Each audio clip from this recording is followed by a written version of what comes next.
ಬೆಳಗಾವಿ ಜಿಲ್ಲೆಯ ಚಿಕ್ಕೋಡಿ ಪಟ್ಟಣದ ಡಯಟ್ ಸಭಾಭವನದಲ್ಲಿ ಕರ್ನಾಟಕ ರಾಜ್ಯ ಸರ್ಕಾರಿ ಪ್ರಾಥಮಿಕ ಶಾಲಾ ಶಿಕ್ಷಕರ ಸಂಘ ಚಿಕ್ಕೋಡಿ ತಾಲೂಕು ಡಿಡಿಪಿಐ ಕಚೇರಿ ಹಾಗೂ ಬಿಇಒ ಕಚೇರಿ ಸಹಯೋಗದಲ್ಲಿ 2024 ಹಾಗೂ 25ನೇ ಸಾಲಿನ ಗುರುಸ್ಪಂದನ ಕಾರ್ಯಕ್ರಮವನ್ನು ಮಂಗಳವಾರ ಹಮ್ಮಿಕೊಳ್ಳಲಾಗಿತ್ತು. Chikkodi DDPI RS Sitaram, Chikkodi BEO Prabhavati Patil, Karnataka ರಾಜ್ಯ ಸರ್ಕಾರಿ ಪ್ರಾಥಮಿಕ ಶಾಲಾ ಶಿಕ್ಷಕರ ಸಂಘದ ಜಿಲ್ಲಾಧ್ಯಕ್ಷ ಸಿದ್ದರಾಮ ಲೋಖನ್ನವರ್, ತಾಲೂಕು ಅಧ್ಯಕ್ಷ ಎನ್ಜಿ ಪಾಟೀಲ್ ಮುಂತಾದವರು ಸಸಿಗೆ ನೀರು ಎರೆಯುವ ಮೂಲಕ ಕಾರ್ಯಕ್ರಮಕ್ಕೆ ಚಾಲನೆ ನೀಡಿದರು. ಚಿಕ್ಕೋಡಿ ತಾಲೂಕು ಪ್ರಾಥಮಿಕ ಶಾಲಾ ಶಿಕ್ಷಕರ ಸಂಘದ ಅಧ್ಯಕ್ಷ ಎನ್ಜಿ ಪಾಟೀಲ್ ಕಾರ್ಯಕ್ರಮದ ಕುರಿತು ಪ್ರಾಸ್ತಾವಿಕವಾಗಿ ಮಾತನಾಡಿದರು. ನಮ್ಮ ಗುರುಸ್ಪಂದನ ಕಾರ್ಯಕ್ರಮ ಯಾವುದೇ ಒತ್ತಡದಲ್ಲಿ ಕೆಲವೊಂದು ಕೋವಿಡ್ದಲ್ಲಿ ಕೆಲವು ಮಾಡಲಿಕ್ಕೆ ಆಗಲಿಲ್ಲ. ಕೆಲಸದ ಒತ್ತಡದಲ್ಲಿ ನಾವು ಇವತ್ತು 4 ವರ್ಷ ಮುಗಿದು ಕೂಡ ನಾವೊಂದು ಇವತ್ತು ಶಿಕ್ಷಕರಾಗಿ ಗುರುಸ್ಪಂದನ ಕಾರ್ಯಕ್ರಮವನ್ನು ಹಮ್ಮಿಕೊಂಡಿದ್ದೇವೆ. ಕೆಲಸದ ಒತ್ತಡದಲ್ಲಿ ಇದ್ದರೂ ಕೂಡ ಒಂದು ಗುರುಸ್ಪಂದನ ತಮ್ಮಲ್ಲಿ ಇರ್ತಕ್ಕಂಥ ಎಲ್ಲ ಕೆಲಸಗಳನ್ನು ನಮ್ಮ ಕ್ಷೇತ್ರ ಶಿಕ್ಷಣ ಕಾರ್ಯಾಲಯದ ಎಲ್ಲ ಸಿಬ್ಬಂದಿ ವರ್ಗದವರು ಕೆಲಸವನ್ನು ಮಾಡಿದ್ದಾರೆ. ಯಾವುದೇ ಸಣ್ಣ ಪುಟ್ಟ ಕೆಲಸ ಇದ್ದರೂ ಕೂಡ ಅದನ್ನು ಮುಗಿಸುವಂಥ ಮಾನ್ಯ ಕ್ಷೇತ್ರ ಶಿಕ್ಷಣಾಧಿಕಾರಿಗಳು ನಮ್ಮ ಸ್ಕೌಟಿನ ಗೈಡ್ಸ್ ವಿಭಾಗದ ಆಯುಕ್ತರಾಗಿರ್ತಕ್ಕಂಥ ಪಾಟೀಲ್ ಮೇಡಮ್ ಅವರು ನಮಗೆ ತಿಳಿಸಿದ್ದಾರೆ. ಯಾವುದೇ ಸರ್ವಿಸ್ ಬುಕ್ದಲ್ಲಿ ಸಮಸ್ಯೆ ಇದ್ದರೂ ಕೂಡ ಇವತ್ತೇ ಇತ್ಯರ್ಥ ಮಾಡಿಕೊಡ್ತಕ್ಕಂಥ ಕಾರ್ಯವನ್ನು ಮಾಡ್ತಿದ್ದಾರೆ. ಅದಕ್ಕೆ ತಾವೆಲ್ಲರೂ ತಮ್ಮ ಸರ್ವಿಸ್ ಬುಕ್ಗಳನ್ನು ತೆಗೆದುಕೊಂಡು ಶಿಸ್ತಿನಿಂದ ತೆಗೆದುಕೊಂಡು ನೋಡಿಕೊಂಡು ಯಾವುದು ಓದಿದೆ ಅನ್ನೋದನ್ನು ಒಂದು ನಿಮಗೆ ಅರ್ಜಿಯನ್ನು ಫಾರ್ಮ್ ಮಾಡಿ ಕೊಡ್ತೇವೆ. ಯಾವುದು ಓದಿದೆ ಅವರನ್ನು ಅಲ್ಲಿ ಲಿಖಿತ ರೂಪದಲ್ಲಿ ಬರೆದು ಕೊಟ್ಟಾಗ ನಾವು ಇವತ್ತು ಆಗಿರ್ತಕ್ಕಂಥ ಕಾರ್ಯವನ್ನು ಮಾಡ್ತೇವೆ. ಅದ್ರ ಜೊತೆಗೆ ಏನಾದರೂ ಸಮಸ್ಯೆ ಇವತ್ತು ಮುಗಿಸುತ್ತಂದ್ರೆ ಮುಗಿಸ್ತಕ್ಕಂಥ ಕಾರ್ಯವನ್ನು ಮಾಡ್ತಂತ ಮಾನ್ಯ ಕ್ಷೇತ್ರ ಶಿಕ್ಷಣಾಧಿಕಾರಿಗಳು ನಮಗೆ ಹೇಳಿದ್ದಾರೆ. ಮಾನ್ಯ ಉಪನಿರ್ದೇಶಕರು ನಮಗೆ ಯಾವತ್ತೂ ನಮ್ಮ ಚಿಕ್ಕೋಡಿಗೆ ಯಾವತ್ತೂ ನಮ್ಮ ಕೆಲಸವನ್ನು ಮಾಡ್ತಕ್ಕಂಥದ್ರಲ್ಲಿ ನಮಗೆ ಫೋನ್ ಮಾಡಿದರೂ ಕೂಡ ನಮ್ಮ ಕೆಲಸವನ್ನು ಮಾಡ್ತಕ್ಕಂಥ ಇವತ್ತು ಕೆಲಸ ಒತ್ತಡಿದ್ರು ಕೂಡ ನಮ್ಮ ಕಾರ್ಯಕ್ರಮಕ್ಕೆ ಬಂದಿದ್ದಾರೆ. ಅವ್ರ ಮಾತುಗಳನ್ನ ನಾವು ಕೊಡ್ಕೊಂಡು ಕೇಳೋಣ. ಸುಮಾರು ನಾವು ಈ ಸಂಘಟನೆಯಲ್ಲಿ 14 ವರ್ಷ ಆಯ್ತು. ಈ ಸಂಘಟನೆಯಲ್ಲಿ ಇದ್ಕೊಂಡು ನಿಮ್ಮೆಲ್ಲ ಶಿಕ್ಷಕರ ಸಮಸ್ಯೆಗಳನ್ನ ಕೆಲವು ಮಾಡ್ಕೊಂಡು ಬಂದಿದ್ದೇವೆ. ಎಷ್ಟೋ ಒತ್ತಡ ಇದ್ದರೂ ಕೂಡ ನಮ್ಮ ಇನ್ಕಮ್ ಟ್ಯಾಕ್ಸ್ ಇರ್ಬೋದು, EL ಇರ್ಬೋದು, API ಆಗಿರ್ಬೋದು, DRS ಇರ್ಬೋದು, ಇವುಗಳನ್ನ ನಾವೆಲ್ಲ ಸಂಘದಿಂದ 14 ವರ್ಷ ಹಿಂದ್ಗಡೆ ಬಹುಶಃ ಯಾವ ರೀತಿ ಇತ್ತನ್ನೋ ತಮಗೆಲ್ಲ ಗೊತ್ತಿರ್ತಕ್ಕಂಥದ್ದಿದೆ. ಯಾವುದೇ ಹಣವನ್ನು ತೆಗೆದುಕೊಳ್ಳೋದು ದೇವಸ್ಥಾನ ಮೊದಲು ಏನಾಕಿತ್ತು ಅನ್ನೋದನ್ನು ನಮ್ಮದೇ ಏನನ್ನು ತೆಗೆದುಕೊಳ್ಬೇಕಾದ್ರೆ ಕೆಲವೊಂದು ವ್ಯವಸ್ಥೆಗಳಿತ್ತು. ಆ ವ್ಯವಸ್ಥೆಯನ್ನು ಕಟ್ ಮಾಡಿರ್ತಕ್ಕಂಥದ್ದು ಸುಮಾರು ಹಿಂದಿನ ಕಾರ್ಯದರ್ಶಿಯಾಗಿ ಸೇವೆ ಸಲ್ಲಿಸಿದಂಥ ಸಂದರ್ಭದಲ್ಲಿ ಕೂಡ ಮಾಡಿದ್ದೇವೆ. ಅದ್ರ ಜೊತೆಗೆ ನಮ್ಮ ಹಿಂದಿನ ಅಧ್ಯಕ್ಷರಾಗಿರ್ತಕ್ಕಂಥ ದುರ್ವಾಸರಾಗಿರ್ಬೋದು, NS ಕಾಂಗ್ರೆಸ್ ಆಗಿರ್ಬೋದು, SP ಭಾಗ್ಯವಾಡಿ ಸರ್ ಅವರಾಗಿರ್ಬೋದು, ಅನೇಕ ನಮ್ಮ ಕಾರ್ಯದರ್ಶಿಯಾಗಿ ಆಕೆ ಕಾಂಗ್ರೆಸ್ ಅವರು ಮಾಡಿದ್ದಾರೆ.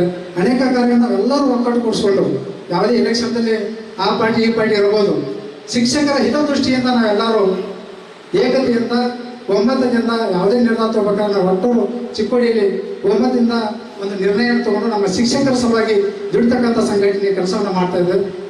ಕಾರ್ಯಕ್ರಮವನ್ನು ಉದ್ಘಾಟಿಸಿದ ಚಿಕ್ಕೋಡಿ ಡಿಡಿಪಿಐ ಆರ್ಎಸ್ ಸೀತಾರಾಮು ಅವರು ಮಾತನಾಡಿ, ಸೂಕ್ತ ಸಮಯದಲ್ಲಿ ಗುರುಸ್ಪಂದನ ಕಾರ್ಯಕ್ರಮ ಹಮ್ಮಿಕೊಂಡಿರುವ ಸಂಘಟಕರ ಕಾರ್ಯವನ್ನು ಶ್ಲಾಘಿಸಿದ್ದಲ್ಲದೆ ಚಿಕ್ಕೋಡಿ ಶೈಕ್ಷಣಿಕ ಜಿಲ್ಲಾ ವ್ಯಾಪ್ತಿಯಲ್ಲಿ ಸರ್ಕಾರಿ ಶಾಲೆಗಳ ಉಳಿವಿಗಾಗಿ ಶಿಕ್ಷಕರು ಪಣತೊಡಬೇಕೆಂದು ಕರೆ ನೀಡಿದರು. ಸರ್ಕಾರಿ ಶಾಲೆಯಲ್ಲಿರ್ತಕ್ಕಂಥ ಮಕ್ಕಳುಗಳಿಗೆ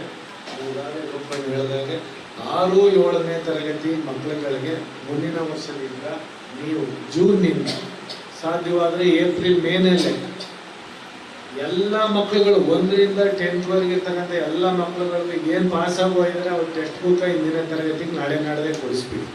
ಎಲ್ಲ ಮಕ್ಕಳು ಒಂದು ದಿನ 10ನೇ ತಾರೀಕು ಒಳಗಡೆ ಅವ್ರಿಗೆಲ್ಲರಿಗೂ ಪುಸ್ತಕ ಪರಿಚಯ ಅಂತೇಳಿ ಒಂದಿನ ಮಾಡಿಬಿಡಿ. ಆಯಾ ಕ್ಲಾಸ್ ಟೀಚರ್ಸ್ಗೆ ಹೋಗ್ಬಿಟ್ಟು ಆ ಪುಸ್ತಕಗಳನ್ನೆಲ್ಲ ಕೊಡಿಸ್ಬಿಟ್ಟು ಅವ್ರಿಗೆ ಕಾನ್ಫಿಡೆನ್ಸ್ ತುಂಬಿಟ್ಟು ಇವೆಲ್ಲ ಮಕ್ಕಳುಗಳೇ ಈ ಪಾಠಗಳೆಲ್ಲ ಓದ್ಕೊಳ್ಳಿ ಹಾಗೆ ಹಿಂಗೆ ಅಂತೇಳಿ ಅವ್ರಿಗೆಲ್ಲ ಮಾರ್ಗದರ್ಶನ ಮಾಡಿ 6-7ನೇ ತರಗತಿ ನೀವೇನಾದರೂ ಒಂದು ಸ್ವಲ್ಪ ಹೆಚ್ಚು ಒತ್ತನ್ನು ಕೊಟ್ಟರೆ ಮುರಾರ್ಜಿ ಶಾಲೆಗಳ ಥರ ಮುರಾರ್ಜಿಯವರು 6ಕ್ಕೆ ಬರ್ತಾರೆ, 10ನೇ ತರಗತಿ 5 ವರ್ಷ ತರಬೇತಿ ಕೊಡ್ತಾರೆ, 95% ಬಂದರು.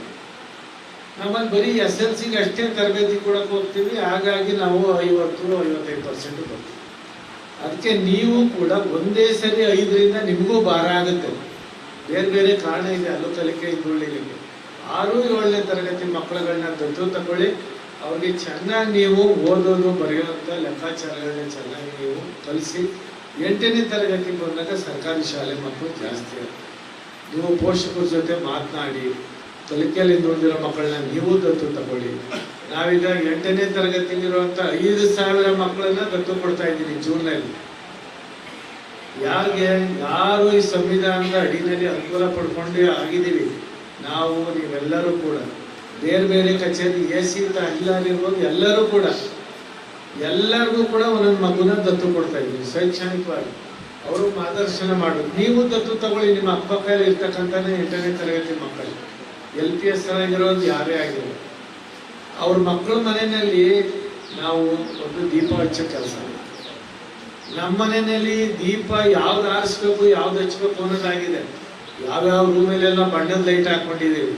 ಆ ಬಡವರ ಮನೆ ಒಂದು ಸ್ವಲ್ಪ ಎಣ್ಣೆ ಹಚ್ಚಿದ್ರೆ ದೀಪ ಉರಿಬೋದು, ಎಣ್ಣೆ ಕಡಿಮೆ ಮಾಡಿದ್ರೆ ದೀಪ ಹಾರೋಗ್ಬೋದು. ಇಂಥ ಸ್ಥಿತಿನಲ್ಲಿ ಆ ಕುಟುಂಬಗಳಿದ್ದಾವೆ. 75 ವರ್ಷ ಆಗಿದೆ ನಾವು ಸ್ವಾತಂತ್ರ್ಯ ತೆಗೆದುಕೊಂಡು, ಇನ್ನೂ ಅವ್ರ ಮನೆಯಲ್ಲಿ ಒಂದು ಅವ್ಯವಸ್ಥೆಯ ವಾತಾವರಣ ಇದೆ. ಅದನ್ನು ಹೋಗಲಾಡಿಸಿದೆ. ಯಾಕೆ ಅಂದರೆ ನನ್ನ ಮಗಳಿಗೂ ಕೂಡ ಆಗಲೇ ಅವಳಿಗೆ ಫೈನಲ್ ಇಯರ್ ಮೆಡಿಕಲ್ ಇವತ್ತಿಂದ ಎಕ್ಸಾಮ್ ಬರೀತಾ ಇದ್ದಾಳೆ. ಅವಳಿಗೂ 2 ಮಕ್ಕಳು ದತ್ತು ಕೊಟ್ಟಿದ್ದೀನಿ ನಾನು. 8ನೇ ತರಗತಿ 2 ಮಕ್ಕಳು ದತ್ತು ಕೊಟ್ಟಿದ್ದೀನಿ. ಅವಳ ಕೆಲಸ ಏನೋ ನೀನೇ DDPIಗೆ ಏನು ಮಾಡಬೇಕಾಗಿಲ್ಲ. DDPIಗೆ ಪೆನ್ಷನ್ ಬರ್ತದೆ, ಸಂಬಳ ಬರ್ತದೆ, ಅವ್ರಿಗೆ ಏನೋ ಅವ್ರಿಗೆ ಊಟ ಕೊಡಿಸ್ತಾರೆ, ನಡ್ಕೊಂಡು ಹೋಗ್ತಾರೆ. ನೀನು ಯಾರ ಬಡವ್ರ ಮಕ್ಕಳಿಗೆ ದತ್ತು ತಗೊಂಡಿನಿ ಅಂತ ಕೊಟ್ಟಿದ್ದೀನಿ ಅಲ್ಲೇ ಪಕ್ಕದ ಶಾಲೆ, ಸರ್ಕಾರಿ ಶಾಲೆಯಲ್ಲಿ. ಆ ಮಕ್ಕಳಿಗೆ ಡೈಲಿ ಫೋನ್ ಮಾಡ್ತಾಳೆ. ಅವ್ರ ಫ್ರೆಂಡ್ಗಳನ್ನ ಕರ್ಕೊಂಡು ಅವ್ರ ಮನೆಗೂ ಒಂದಿನ ಹೋಗಿ ಬಂದಿದ್ದಾಳೆ. ಅಪ್ಪ ಬಹಳ ಕಂಡೀಷನ್ ಇದೆಯಪ್ಪ, ಅವ್ರ ಮನೆಯೆಲ್ಲ ಮಕ್ಕಳು ಹೆಂಗೂ ಓದ್ತಾರಪ್ಪ ಅಂತ. ಮುಖ್ಯ ಅತಿಥಿಯಾಗಿ ಭಾಗವಹಿಸಿದ್ದ ಕರ್ನಾಟಕ ರಾಜ್ಯ ಸರ್ಕಾರಿ ಪ್ರಾಥಮಿಕ ಶಾಲಾ ಶಿಕ್ಷಕರ ಸಂಘದ ಜಿಲ್ಲಾಧ್ಯಕ್ಷ ಸಿದ್ದರಾಮ್ ಲೋಖನ್ ಅವರು ಮಾತನಾಡಿ, ಶಿಕ್ಷಕರು ಹೃದಯದಿಂದ ಪಾಠ ಮಾಡದೇ ಹೋದಲ್ಲಿ ಇನ್ನು ಕೆಲವೇ ದಿನಗಳಲ್ಲಿ ಸರ್ಕಾರಿ ಶಾಲೆಗಳು ಮುಚ್ಚುವಂತಹ ಸಾಧ್ಯತೆ ಇದೆ ಎಂದು ಕಳವಳ ವ್ಯಕ್ತಪಡಿಸಿದರು. ಹೆಚ್ಚು ಮಾತಾಡೋದಿಲ್ಲ, ನಾ ಏನು ಕೊಯ್ಯೋದಿಲ್ಲ ಮಾಡೋತ್ತ, ಯಾಕಂದ್ರೆ ಟೈಮ್ ಇಲ್ಲ. ನಾವು ಭಾಳ ಹೇಳಾಕೈತೀವಿ ಅಂದ್ರೆ ನೀವು ಒಬ್ಬೊಬ್ಬರು ಎದ್ದು ಹೊಂಟ್ರು. ನಮ್ಮ ಗಂಡು ಮಕ್ಕಳಂತ ಇಷ್ಟು ಕೂತದ ಪುಣ್ಯ ಅವರೆಲ್ಲ. ಯಾಕಂದ್ರೆ ಈಗ 10 ಮಂದಿ ಹೊರಗೆ ಬಾತಾರೆ. ಈಗ ಹೆಣ್ಮಕ್ಳು ಮನ್ಯಾಗ ಕೆಲಸದವ್ರಿಗೆ ಕರೆ ಅವ್ರು ಗಟ್ಟಿಯಾಗಿರ್ತಾರೆ ಸರ್. ಏನಾದರೂ ನಮ್ಮ ಶೈಕ್ಷಣಿಕ ಚಿಂತನೆ ಅಭಿವೃದ್ಧಿ ಒಳಗೆ ಹೆಚ್ಚಿನ ಪಾಲು ಯಾರಿಗ್ಯಾರ ಸಲ್ತಿದ್ರ ಅದು ಮಹಿಳಾ ಶಿಕ್ಷಕಿಯರಿಗೆ ಅಂತೇಳಿ ನಾನು ಅಗ್ದಿ ಹೆಮ್ಮೆಯಿಂದ ಎಲ್ಲಿ ವಾದದೆಲ್ಲ ಹೇಳ್ತೀನಿ. ಯಾಕಂದ್ರೆ ನಿನ್ನೆಗೆ ಮುಗಿದಿಲ್ಲ ಮಹಿಳಾ ದಿನಾಚರಣೆ ಅನ್ನೋದು. ವರ್ಷಕ್ಕೊಮ್ಮೆ ನೆನಪು ಮಾಡೋದು ಬೇಡ, ದಿನ ನಿಮ್ಮನ್ನು ನೆನಪು ಮಾಡ್ಕೊಂಡು ನಾವು ಇರ್ತೀವಿ. ಇಲಾಖೆ ಒಳಗೂ ಕೂಡ ಸಿಂಹಪಾಲು ನೀವೇ ಇದ್ದೀರಿ. 50% ನಾವು ಇರಬೇಕಾಗಿತ್ತು, ನಮಗಿಂತ ಹೆಚ್ಚು ಹೋಗಿ ನೀವು ಮಾಡಿಸ್ತವಂತ 80% ಆಗ್ಯಾರ. ನಾವು ಇಲ್ಲಿ 20% ಅದೀವಿ. ಇನ್ನು ಮುಂದೆ ನೇಮಕಾತಿ ಒಳಗೆ 20 ಇರ್ತೀವಿ, ಹೆಣ್ಮಕ್ಳು ಹೆಚ್ಚು ಇರ್ತೀವಿ. ಇದು 2 ಮಾತಿಲ್ಲ. ಗುರುಸ್ಪಂದನ ಉದ್ದೇಶ LG ಪಾಟೀಲ್ ಸರ್ ಹೇಳಿದರು. ಈಗಾಗಲೇ ಗುರುಸ್ಪಂದನೆ ಅಂದ್ರೆ ಶಿಕ್ಷಕರು ನೆಮ್ಮದಿಯಿಂದ ಪಾಠ ಪ್ರವಚನದಲ್ಲಿ ತೊಡಗಬೇಕಾದ್ರೆ ಇದು ವರ್ಷಕ್ಕೊಂದು ಬಾರಿ ಗುರುಸ್ಪಂದನ ಆಗಬೇಕು ಅಂತಕ್ಕಂಥದ್ದು ಮಾನ್ಯ DDPI ಸಾಹೇಬ್ರ ಕಳಕಳಿಯೂ ಕೂಡ ಇದೆ. ಅದನ್ನ ಅವ್ರು ಹೇಳ್ಕೊತ ಬರತ್ತಿದ್ರು ಇದೆ ನಮ್ಗೆ ಆಫೀಸ್ನೊಳಗೆ. ಅದು ಮತ್ತು NTOBವ್ರನ್ನ ನಾನು ತೆಗಳೋದಿಲ್ಲ, ಒಬ್ಬರನ್ನ ಹೊಗಳೋದಿಲ್ಲ. ಬಟ್ ಪ್ರಭಾವತಿ ಪಾಟೀಲ್ ಮೇಡಮ್ ಎಲ್ಲಿ ಅದಾರಲ್ಲ ಅಲ್ಲಿ ಗುರುಸ್ಪಂದನೆಗಳು ಅರ್ಥಪೂರ್ಣವಾಗಿ ಆಗ್ಯಾವ. ಅವ್ರಿಗೆ ಜೋರಾದ ಚಪ್ಪಾಳಿ ಎಲ್ಲಿ ಅದಾರ ಅಲ್ಲೇ. ಇನ್ನೂ ಬಂದು ಕೌಟಿ ಸರ್ ಬಂದು ಇನ್ನೂ ತಿಂಗಳಾಗಿಲ್ಲ. ಹೆಂಗೆ ಪರಿಚಯ ಮಾಡ್ಕೋತಾರ ನೋಡ್ರಿ. ಇದು ಒಂದು ಪರಿಚಯ ಮಾಡ್ಕೋ ಪದ್ಧತಿ ಇದು ಸಾಹೇಬ್ರ. ಹೌದ್ರಿ, ನೇರವಾಗಿ ಶಾಲೆಗಳಿಗೆ ಹೋಗಕ್ಕಾಗೋದಿಲ್ಲ ಅಧಿಕಾರಿ ವರ್ಗದವ್ರಿಗೆ. ಎಲ್ಲಾರು ಇಲ್ಲೇ ಕ್ರೌಡೀಕರಣ ಮಾಡಿ ಕೂಡ್ಸೋದು ಇದೊಂದು ಗುರುಸ್ಪಂದನ. ಅವ್ರಿಗೂ ನ್ಯಾಯ ಕೊಟ್ಟಂಗೆ ಆಕೈತಿ. ನನಗೆ ಅವ್ರು ಪರಿಚಯ ಆಕಾರ ಅಂತಕ್ಕಂಥ ಒಂದು ಮಹೋನ್ನತ ಉದ್ದೇಶವನ್ನು ಇಟ್ಕೊಂಡು ನೀವು ಮಾಡಾಕತ್ತಿರಲ್ಲ. ನಿಮಗೆ ದೇವರ ಆಯುರಾರೋಗ್ಯ ಹೆಚ್ಚಿನ ಪ್ರಮಾಣದೊಳಗೆ ಕೊಡ್ಲಿ ಅಂತೇಳಿ ಆ ಭಗವಂತನಲ್ಲಿ ನಾನು ಬೇಡ್ಕೊಳ್ತೀನಿ. ಯಾಕಂದ್ರೆ ನನಗೆ ಅಷ್ಟು ಚಲೋ ಅದಾರ BOಗಳು ಇಲ್ಲ ಅನ್ನೋದಿಲ್ಲ, ಯಾರಿಗೂ ಸುಮಾರು ಇಲ್ಲ, ಎಲ್ಲರೂ ಚಲೋ ಅದಾರ. ಆದರೆ ಶಿಕ್ಷಕರಿಗೆ ಅತ್ಯಂತ ಹತ್ತಿರವಾಗಿ ಕೆಲಸ ಮಾಡ್ತಕ್ಕಂಥ ಪಾಟೀಲ್ ಮೇಡಮ್ ಅನ್ನು ನೀವು ಪಡ್ಕೊಂಡಿರ್ಲೆ, ನೀವು ಕೂಡ ಅದೃಷ್ಟವಂತರು ಅಂತಕ್ಕಂಥ ಮಾತನ್ನು ಹೇಳ್ತಾ, ಸಾಹೇಬರು ಮೇಡಮ್ ಅವರು ನಾವು ಮಾತಾಡಿದಂದ್ರೆ ಎದ್ದು ಹೋಗ್ಬೇಡ್ರಿ. ಇನ್ನು ಕರೆ ಕೆಲಸ ಈಗ ತಂದರ್ದವ್ರು ಒದಗಿ ಗಂಟದನ್ನು ನಿಮ್ಮದು. ಅದನ್ನ ಆಕ್ಚುಲಿ ಸರ್ ಈ ಮಂದಿರ ಕೂಡ್ಸೋಕ್ಕಿಂತ ಮೊದಲ ಅವ್ರಿಗೆ ಯಾಕೆ ಕೊಡಬೇಕಾಗಿ. ಕಾರ್ಯಕ್ರಮದ ಅಧ್ಯಕ್ಷತೆ ವಹಿಸಿದ್ದ ಚಿಕ್ಕೋಡಿ BEO ಪ್ರಭಾವತಿ ಪಾಟೀಲ್ ಮಾತನಾಡಿ, ಶಿಕ್ಷಕರು ಸೇವಾ ಪುಸ್ತಕದಲ್ಲಿ ಅವಶ್ಯಕ ಮಾಹಿತಿಯನ್ನ ನಮೂದು ಮಾಡಿ ಮುಂದಾಗಬಹುದಾದ ಸಮಸ್ಯೆಗಳನ್ನ ನಿವಾರಿಸಿಕೊಳ್ಳಬೇಕೆಂದು ಸಲಹೆ ನೀಡಿದರು. ಒಂದ್ 2 ಮಾತುಗಳನ್ನ ಹೇಳ್ತೀನಿ ನಾನು. ಒಂದು ನೀವೇನು SR ಅನ್ನ ನೋಡ್ತೀರಿ, ಅದರಲ್ಲಿ ನಾಮಿನಿಯನ್ನ ಹಾಕಿದಿರಿಲ್ಲ ನೋಡ್ಕೊ. ಕಡ್ಡಾಯವಾಗಿ ನಾಮಿನೇಷನ್ ಫಾರ್ಮ್ ಐತಿ, ಅದನ್ನ ಈಗಾಗಲೇ ನಮ್ಮ ಕೇಸ್ ವರ್ಕರ್ಸು ಹೇಳ್ತಾರೆ ನಿಮ್ಗೆ. ಆ ನಾಮಿನೇಷನ್ ಐತಿಲ್ಲ ನೋಡ್ಕೊಳ್ರಿ. ಯಾಕಂದ್ರೆ ಈ ನಾಮಿನಿ ಬಗ್ಗೆ ನಾವು ಎಷ್ಟು ತೊಂದರೆಗಳನ್ನ ಅನುಭವಿಸಿದೀವಿ ಅಂತಂದ್ರೆ ಸರ್, ಅದರಲ್ಲಿ ಅನ್ಎಕ್ಸ್ಪೆಕ್ಟೆಡ್ ಏನೋ ಆಗಿರ್ತದೆ, ನಾಮಿನಿ ಇರಂಗಿಲ್ಲ. ಆಮೇಲೆ ಬಹಳಷ್ಟು ಗೊಂದಲಗಳನ್ನು ಕೂಡ ಆಗಿರುವಂಥದ್ದು. ಅದಕ್ಕೆ ಈಗ ಒಮ್ಮೆ ನೋಡಿಕೊಂಡು ನಿಮ್ಮ ನಾಮಿನಿ ಫಾರ್ಮ್ಗಳನ್ನ ಅದಕ್ಕೆ ಹಚ್ಚುವಂಥ ಕೆಲಸ ಮಾಡ್ರಿ. ಒಂದು ಎರಡನೇದು ಏನಂತಂದ್ರೆ, ನೀವು ಎಲ್ಲ ಭಾಗಗಳಲ್ಲಿ ಎಲ್ಲವನ್ನು ಕೂಡ ತುಂಬಿದ್ದಾರೆ. ಇಲ್ಲಿ ಒಂದು ರಜೆ ಇರ್ಬೋದು, ಒಂದು ಇನ್ಕ್ರಿಮೆಂಟ್ ಇರ್ಬೋದು, ಹಾಗೆಯೇ ಮೊನ್ನೆ 7th ಪೇ ಇರ್ಬೋದು, ಅದು ಎಲ್ಲವನ್ನು ಕೂಡ ಆಗಿದೆ. ಎಲ್ಲನೂ ಅಪ್ಡೇಟ್ ಮಾಡಿದ್ದಾರೆ ನಮ್ಮ ಕಚೇರಿಯ ಮ್ಯಾನೇಜರ್ ಅವರು, ಸೂಪರಿಂಟೆಂಡೆಂಟ್ ಅವರು, ಎಲ್ಲ ಸಿಬ್ಬಂದಿಯವರು ಮಾಡಿದ್ದಾರೆ. ಅದು ಆಗಿದೆ ಇಲ್ಲ ಅನ್ನುವಂಥದ್ದನ್ನು ನೋಡ್ಕೊಳ್ರಿ. ಹಾಗೆಯೇ ಇನ್ನೊಂದು 3ನೇ ಪಾಯಿಂಟ್ ಏನಂತಂದ್ರೆ, ಕೆಲವೊಂದು ನಿಮ್ಮ SRಗಳು ಭಾಳ ಹಳೆ SRಗಳು ಮುಗಿದಿರುವಂಥವು, ಅದಕ್ಕೆ ಏನಾದರೂ ಹೊಸ SR ಬೇಕಾಗಿತ್ತಂದ್ರೆ ನೀವು ತಗೊಂಡು ಅದನ್ನ ತಂದು ಕೊಟ್ಟು ಇಲ್ಲ ನಮ್ಮ ಕೇಸ್ ಕರೆ ಕೊಟ್ರಿ ಅಂತಂದ್ರೆ ಬೈಂಡಿಂಗನ್ನು ಮಾಡಿಕೊಡ್ತಾರೆ ಅನ್ನುವಂಥದ್ದು. ಸೊ ಇಷ್ಟು ಏನಂತಂದರೆ ನೀವು SR ಬಗ್ಗೆ ನೀವು ನೋಡಬೇಕು ಅನ್ನುವಂಥದ್ದು. ಸೊ ಈ ಒಂದು ಈಗ ಏನು ಫೆಬ್ರವರಿದಲ್ಲಿ ಬಹುಶಃ ನನಗೂ ಕೂಡ ಬಹಳಷ್ಟು ಒತ್ತಡ ಆದ್ರೂ ಕೂಡ ನಿಮ್ಮ ಒಂದು ಸಂಘಟನೆಯವರು NG ಪಾಟೀಲ್ ಸರ್ ಅವರು ಇರ್ಬೋದು, GM ಕಾಂಬ್ಳೆ ಸರ್ ಅವರು, ಬೆಳಗಾವಿ ಸರ್ ಅವರು, ಹಾಗೇನೆ ಮತ್ತು ಬೇರೆ ಬೇರೆ ಎಲ್ಲರ ಹೆಸರಿನ ನೆನಪು ಬರುವಲ್ಲು. ಅದಕ್ಕಾಗಿ ಆದರೆ ಒಂದೇನು, ಯಾವುದೂ ಬಿಲ್ ಉಳಿಬಾರ್ದು ಅನ್ನುವಂಥದ್ದು. ಹಾಗೇನೆ ನಮ್ಮ ಸಿಬ್ಬಂದಿಯವರು ಇರ್ಬೋದು, ನಾವಿರ್ಬೋದು, ಅವ್ರು ಇರ್ಬೋದು, ಎಲ್ಲಿನೂ ಕೂಡ ಒಂದು 5 ಪೈಸೆ ಖರ್ಚಾಗಲಾರ್ದಂಗೆ ನೋಡಿಕೊಂಡು ಆ ಎಲ್ಲ ಬಿಲ್ಗಳನ್ನು ಮಾಡಿಸಿರ್ತಕ್ಕಂಥದ್ದು ಸಂಘಟನೆಯವರಿಗೆ ನೀವು ಧನ್ಯವಾದಗಳನ್ನು ಹೇಳಬೇಕು ಈ ಸಂದರ್ಭದಲ್ಲಿ. ಯಾಕಂದ್ರೆ ನಿಮ್ಮ ಪರವಾಗಿ ಬಹಳಷ್ಟು ಹಿಂದಿನವರಾಯಿತು ಈಗಿನವರು ಎಲ್ಲರೂ ಕೂಡ ಬಹಳಷ್ಟು ನಿಮ್ಮ ಬಗ್ಗೆ ಕಾಳಜಿಯನ್ನು ಮಾಡ್ತಾ ಇರುವಂಥದ್ದು. ಸೊ ಅದಕ್ಕೆ ನಾವು ಇನ್ನು ಒಂದು ಏನಂತಂದ್ರೆ, ಅವರು ಎಲ್ಲ ಇಷ್ಟು ನಮ್ಮ ಪರವಾಗಿ ಕೆಲಸವನ್ನು ಮಾಡ್ತಾ ಇದ್ದಾರೆ ಅಂತಂದ್ರೆ, ಒಂದು ಎಲ್ಲರೂ ಚೆನ್ನಾಗಿ ಕೆಲಸ ಮಾಡಕತ್ತೀರಿ, ಇಲ್ಲ ಅಂತಲ್ಲ. ನಮ್ಮೆಲ್ಲ ಆತ್ಮೀಯ ಶಿಕ್ಷಕ ಬಳಗ ಚೆನ್ನಾಗಿ ಕೆಲಸ ಮಾಡಕತ್ತಿದ್ದೀರಿ. ಆದರೆ 80% ಮಾಡಕತ್ತಿದ್ದೀರಿ.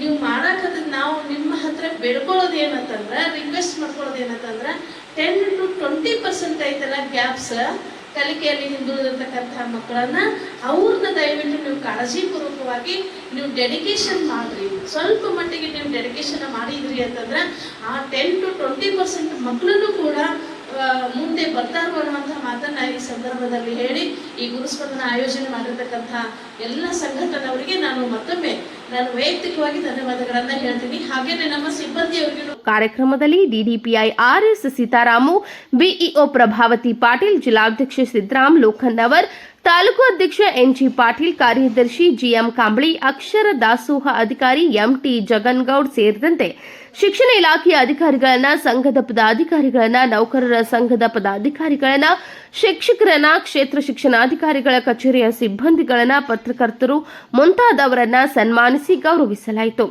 2024 ಹಾಗೂ 25ನೇ ಸಾಲಿನ ಗುರುಸ್ಪಂದನ ಕಾರ್ಯಕ್ರಮದ ನಿಮಿತ್ತವಾಗಿ ಶಿಕ್ಷಕರಿಗೆ ಸೇವಾ ಪುಸ್ತಕಗಳನ್ನು ಸಾಂಕೇತಿಕವಾಗಿ DDPI ಸೀತಾರಾಮು, BEO ಪ್ರಭಾವತಿ ಪಾಟೀಲ್ ಮುಂತಾದವರು ಪರಿಶೀಲನೆ ಮಾಡಲು ಶಿಕ್ಷಕರಿಗೆ ನೀಡಿದರು. ಕಾರ್ಯಕ್ರಮದಲ್ಲಿ ಚಿಕ್ಕೋಡಿ ಡಯಟ್ ಪ್ರಾಚಾರ್ಯ ಸಂಜಯ್ ಯಾದಗೂಡೆ, ಚಿಕ್ಕೋಡಿ ತಾಲೂಕು ಕರ್ನಾಟಕ ರಾಜ್ಯ ಪ್ರಾಥಮಿಕ ಶಾಲಾ ಶಿಕ್ಷಕರ ಸಂಘದ ಅಧ್ಯಕ್ಷ NG ಪಾಟೀಲ್, ಅಕ್ಷರ ದಾಸೋಹ ಅಧಿಕಾರಿ MT ಜನ್ಗೌಡ, YS ಬುಡ್ಡಗೋಳ್, GM ಹಿರೇಮಠ್ ಮತ್ತು SB Khot, SS Dupdal, SN Belagavi, IS ಇಕ್ಕಲಮಾರ್, GM Kamble, RK Kamble, SA ಖಡ್ಡಾ, Beeranna, Sultanpur ಮುಂತಾದವರು ಉಪಸ್ಥಿತರಿದ್ದರು.